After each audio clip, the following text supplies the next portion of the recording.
आज जो हमारे माननीय मुख्यमंत्री जी भजन लाल जी शर्मा हैं और साथ ही साथ जो दिया कुमारी जी उप मुख्यमंत्री, उन्होंने जो बजट आज पेश किया है, सभी वर्ग को लेकर साथ चले, सभी वर्ग के हितों का ध्यान रखते हुए आज जो बजट पेश किया गया है, तो मैं उनके लिए इस चीज़ के लिए मैं माननीय मुख्यमंत्री जी और माननीय उप मुख्यमंत्री जी का बहुत बहुत धन्यवाद देना चाहूँगी कि उन्होंने सब वर्ग का ध्यान रखकर इस तरह का बजट पेश किया है। तो सभी वर्गों को ध्यान में रख के, क्या आप महिलाओं को देखें तो उनको जो घरेलू जो एलपीजी सिलेंडर है उस पर 73 लाख का और प्रावधान रखा गया है बजट का। साथ ही साथ अन्नपूर्णा रसोई, इसमें 600 ग्राम अलग से खाना जो है और दिया जाएगा। अभी तक जो दिया था उससे ज़्यादा 600 ग्राम और दिया जाएगा। तो इसमें कम से कम 350 करोड़ का खर्च का प्रावधान रखा गया है।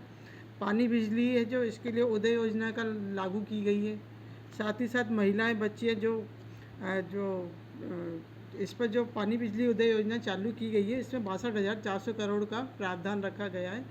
और साथ ही साथ जो महिलाएं बच्ची हैं जो इन पर दुष्कर्म होते हैं, तो इनके लिए लाडली योजना शुरू की गई है, लाडली सुरक्षा योजना।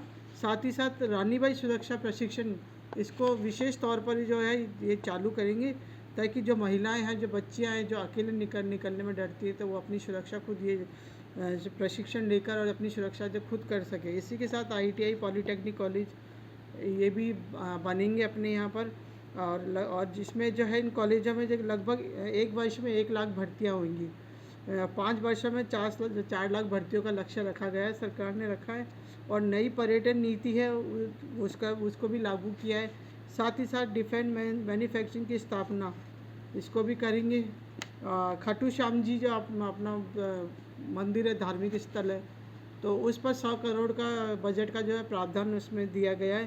तो वो 100 करोड़ का खर्च उस पर खाटू श्याम जी के धार्मिक स्थल है वहाँ पे वो किया जाएगा। आज का जो राजस्थान का बजट विधानसभा में प्रस्तुत हुआ, मैं कह सकता हूं कि अब तक के राजस्थान प्रदेश का सबसे सर्वोत्तम और ऐतिहासिक ये आज का बजट है।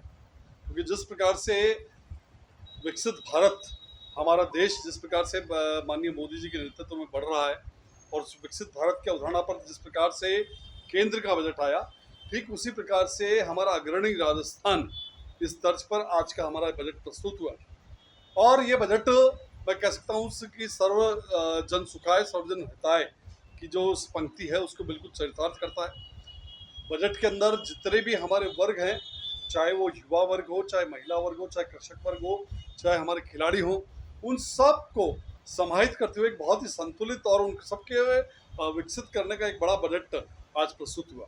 इस बजट की सबसे पहली बात मैं कह सकता हूँ, क्योंकि हम अजमेर से जुड़े हैं, इससे अजमेर के अंदर जो सौगात मिली है कि केकड़ी से लेकर के और हमारे अजमेर तक का जो एक पाइपलाइन जो थी, स्टील की पाइपलाइन थी, उसके प्रावधान का इस पर रखा गया है। जिस प्रकार से SR7 हमारे स्टोरेज टैंक हुआ करते थे, उसी प्रकार का स्टोरेज टैंक का प्रावधान इस बजट के अंदर आया है।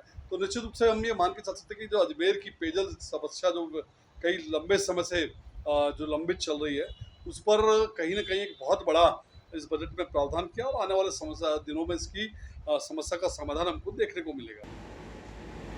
राजस्थान सरकार का बजट आज विधानसभा में पेश हुआ है।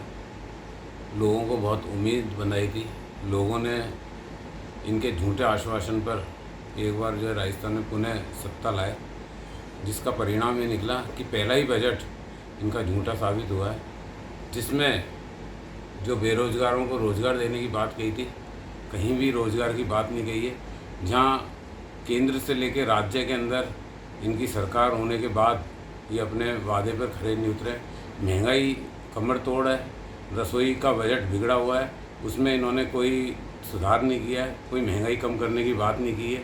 साथ ही जहाँ पेट्रोल के ऊपर और जहाँ रसोई गैस के ऊपर जहाँ बात कर रहे थे, तो कांग्रेस की सरकार थी कि इस पर जो है हमें वेट कम करना है, लेकिन आज स्थिति क्या है, ज्यों की त्यों है।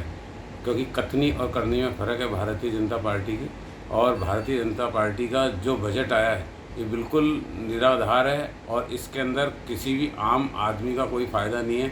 अगर कोई भारतीय जनता पार्टी अगर वादा करती है तो उसको पूरा करने के लिए भी उसको पहल करनी चाहिए। उन्होंने आज तक अपने किए हुए वादों को कभी पूरा नहीं किया है। देखिए, आज भाजपा सरकार ने बजट पेश किया है। ऐसी कोई योजना उन्होंने बजट में नहीं दी है ना महिलाओं से संबंधित दी है, ना शिक्षा से संबंधित कोई स्पेशली कोई ऐसी बजट दिया है। अजमेर को तो बिल्कुल ही कुछ भी नहीं दिया बजट में। अजमेर को तो बिल्कुल खाली रख दिया, जबकि है ना देवनानी जी ने ये कहा था फायसागर का जो पानी है वो हम लोग उसके नल के द्वारा लोगों को बुलाएंगे, लेकिन बजट तो दिया ही नहीं उसमें फायसागर के पानी के लिए भी। और ना ही अजमेर दक्षिण विधानसभा पूरी बारिश में डूबती है, ना उसके लिए प्रोजेक्ट के लिए कोई नाले वाले के लिए या किसी के लिए प्रोजेक्ट के लिए कोई बजट दिया इसमें। और शिक्षा के लिए भी आप देखो, ये कह रहे हैं 50 स्कूल खोलेंगे, ये खोलेंगे, जबकि ये जो कांग्रेस सरकार ने स्कूल्स खोली थी महात्मा गांधी, उनको बंद करने के लिए कह रहे हैं। चिकित्सा के क्षेत्र में ऐसा कोई बजट नहीं दिया, जबकि गहलोत सरकार ने बहुत सारे ऐसे कॉलेज खुलवाए, उनके ऊपर कोई इम्प्लीमेंट नहीं करिए। और आप ये देखो बेरोजगारों के लिए कोई ऐसा इन्होंने ये कहा कि 4.5 साल में हम लोग इनकी वैकेंसी निकालेंगे बेरोजगारों की, लेकिन ऐसा कोई प्लान नहीं है कि हम कब कब कैसे कैसे वैकेंसी निकालेंगे।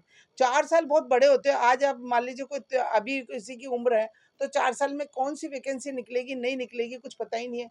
4 साल में कोई व्यक्ति ओवर एज हो जाएगा, उसका क्या होगा। तो ऐसे इन्होंने जो घुमा फिरा के जो बजट दिया है, तो जनता से संतुष्ट वाला बजट नहीं है। इन्होंने दिया है कि नल कनेक्शन देंगे 1.5 लाख 2 लाख। अरे कनेक्शन कैसे दोगे? आप ये कहते हैं कि हम 1.5 लाख नल के प्रत्येक घर में फ्री कनेक्शन देंगे, बिजली के कनेक्शन देंगे। आप ये देख लो बिजली का बिल इतना बढ़ चुका है, जनता त्राई त्राई कर रही है। स्वास्थ्य से संबंधी इन्होंने कुछ भी नहीं बोला। पहले अशोक गहलोत जी ने चिरंजीवी योजना थी, उसमें इन्होंने ये भी नहीं कहा कि हम स्वास्थ्य के लिए पैसा बढ़ाएंगे कि नहीं। आज लोग अस्पताल में जाते हैं, बेचारे परेशान हो रहे हैं, किसी को कोई सुविधा नहीं मिल रही। 5 लाख का कह रहे हैं, लेकिन 5 लाख में भी कोई आयुष्मान वाले में भी कोई ऐसी योजना नहीं है कि जो ये कहते हैं 75 साल वाले के, यानी कि पहले तो आदमी 75 साल का हो, उसके बाद अस्पताल में इलाज करवाने जाए, और अगर उससे कम है तो वो कहाँ इलाज करवाए। तो मास्टर फैशन को क्यों नहीं करेंगे याद। अजमेर में गारमेंट्स की सभी न्यू वैरायटीज उपलब्ध है, एक ही छत के नीचे।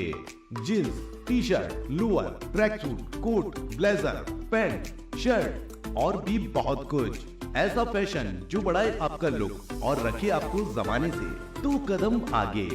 आज ही मास्टर फैशन पर विजिट करें और अलग अलग परचेजिंग पर पाइए attractive discount offer. Master fashion, plaza road, Ajmer.